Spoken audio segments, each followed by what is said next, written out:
not to put you on the spot, Mike, but let's say I'm a new prospect and I'm coming in and I'm like, yeah, what do you guys do? Like, how do you respond to that? What's your first thoughts? Yeah. So if you were to just say, what do you do?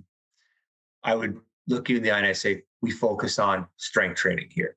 We feel that by pushing the muscles in hopefully a very safe, very biomechanically friendly way, but a very intense way, that we can create a positive adaptive change in the body.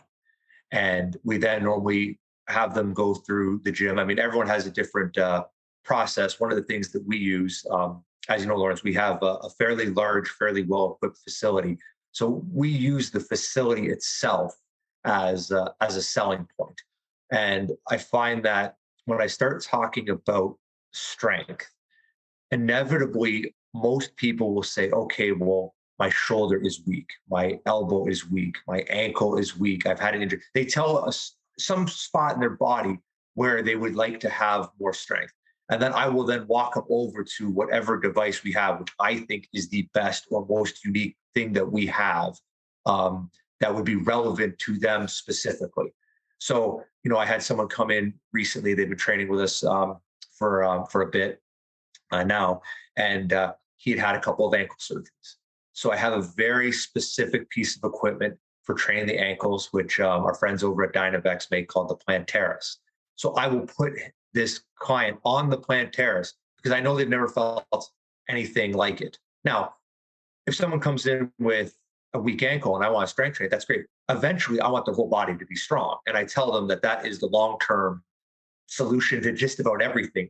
Every part of your body needs to be strong. But I'll focus specifically on what they have. A lot of people have lower back problems, and I've discussed with you on the podcast in the past that they say they have lower back pain. I walk them over to the MedX lumbar. I know you got one at your studio as well. And they don't know what it is. They've never seen one before. But I will then go into explaining what they're looking at. I'll explain the restraints. And I'll explain how I can use this to safely strengthen their lower back. Sometimes I put them on it. Sometimes I don't. I'm kind of reading the person as we go into it.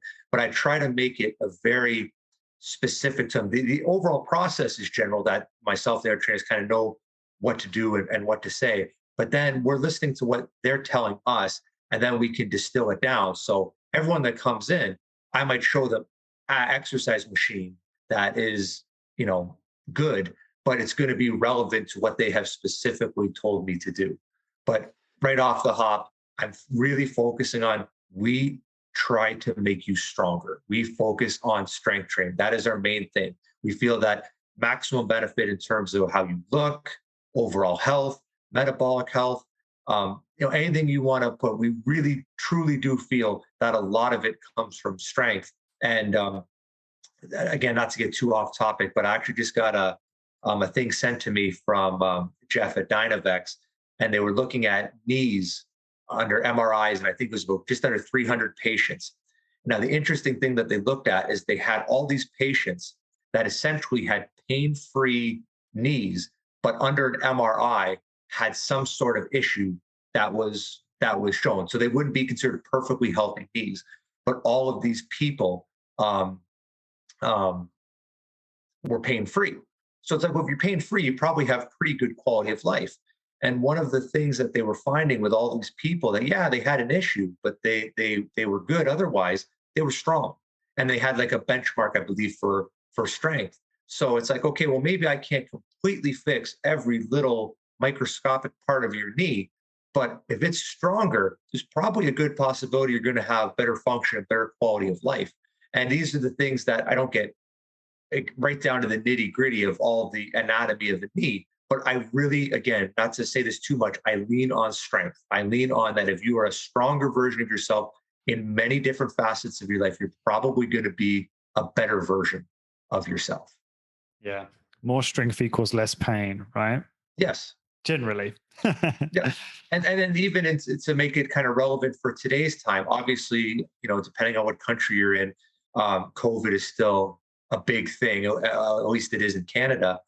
I think there's enough evidence to suggest that a lot of these high-level athletes, whether it be your Division 1 players in the States or your professional players, anyone that would have a big enough social media following that you hear when they speak. Um, a lot of them got COVID at one point or another because they were constantly being tested by their governing organization. And without fail, the vast majority of them, it came back. Luckily, I'm asymptomatic. And I think this was a nice way of saying, hey, look, these very strong, very conditioned athletes who take care of themselves, yeah, they're as susceptible as anybody else to contracting it, but their ability to fight against it and their ability to ultimately be healthy in the face of something that is highly transmissible should be further proof that we need to be striving towards this strength and this health. And to become a professional athlete requires a certain level of skill and genetics that not everyone has.